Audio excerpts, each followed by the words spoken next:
People First Language by Jason Drulard. So what exactly is People First Language? Well, it's putting the person first, not the disability. You want to get to know the person, not the disability. We also don't want to pity people for their differences, no matter what they're going through or what type of disability they have. We want to celebrate their differences. The disability describes what the student has. It doesn't define who that person is or who that student is. Some examples of the language that are negative.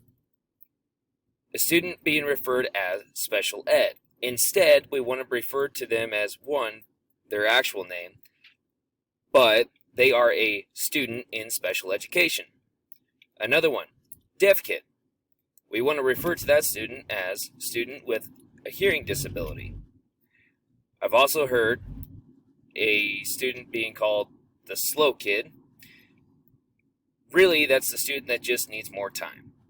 I've also heard the seizure kid, in which the student should be referred to as student with epilepsy. Thanks for listening.